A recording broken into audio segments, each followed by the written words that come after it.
Heart ஹெவியாக இருக்கா? இப்போ இந்த 3 ஸ்டெப்பை ஃபாலோ பண்ணுங்கள். நம்ம நேசித்தவங்க நம்மளை விட்டு போயிருக்கலாம், இல்லை காயப்படுத்துகிற மாதிரி ஏதாவது சொல்லியிருக்கலாம், இல்லைன்னா நம்ம நினச்சது நடக்காமல் கூட போகலாம். ஸோ ஹார்ட் ஹெவியாகிறதுக்கு நிறைய காரணம் இருக்குது. ஜென்ரலாக என்ன பண்ணுவாங்கன்னா, ஹார்ட் ஹெவி ஆயிடுச்சுன்னா தனிமைப்படுத்திப்பாங்க, அதுலேருந்து எஸ்கேப் ஆகலாமான்னு பார்ப்பாங்க. அதெல்லாம் பண்ணக்கூடாது. நம்பர் 1, ஹார்ட் ஹெவியாக இருக்கா? அந்த ஹெவினஸோட உட்காருங்க. அழகுன்னு தோணுச்சா அழுங்க, இல்லை எழுதணுமா எழுதுங்க, இல்லை ப்ரே பண்ணணுமா ப்ரே பண்ணுங்க. அதை சப்ரெஸ் பண்ணக்கூடாது. ஏன்னா அந்த பேர்டன் தான் பின்னாடி வியாதியாக மாறுது.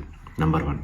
நம்பர் 2 இந்த மாதிரி ஹார்ட் ஹெவியாக இருக்கும்போது கொஞ்சம் நிதானத்தை வர வச்சுக்கிட்டு அட்லீஸ்ட் 1 நிமிஷத்துக்காவது நல்லா ஆழ் மூச்சு எடுத்து 1 நிமிஷத்துக்கு ப்ராக்டிஸ் பண்ண. நல்லா டீப்பாக மூச்சை உள்ளே எடுத்து வெளியில் விடுங்க. 2வது ஸ்டெப்பு. 3வது ஸ்டெப்பு, ஜென்ரலாக இந்த மாதிரி மனசு ஹெவியாக இருக்கும்போது நம்ம யாருக்கூடையும் பேசணும்னு தோணாது, அப்படியே ஓரமாக உட்காரலான்னு தோணும். அது பண்ணக்கூடாது. அந்த டைமில் தான் உங்களுக்கு நெருங்கி யாராவது ஒருத்தர் இருப்பார்ல, ஃபேமிலிலேயோ ஃப்ரெண்டோ யாரோ ஒருத்தங்களை கூப்பிட்டு ஃபோனில் பேசுங்க.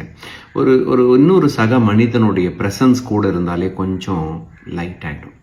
இதெல்லாம் பண்ணும்போது இந்த ஹெவினஸ் ஆஃப் த ஹார்ட்லேருந்து வெளில வரலாம். ஞாபகம் வச்சுக்கோங்க, ஹார்ட் ஹெவியாக இருக்குன்னா உங்களுக்கு மனசு இருக்குன்னு அர்த்தம், அதுக்குள்ளே காதல் இருக்குன்னு அர்த்தம்.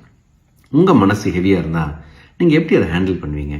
காமெண்ட் பண்ணுங்கள், படித்து எல்லாரும் தெரிஞ்சுக்கலாம்.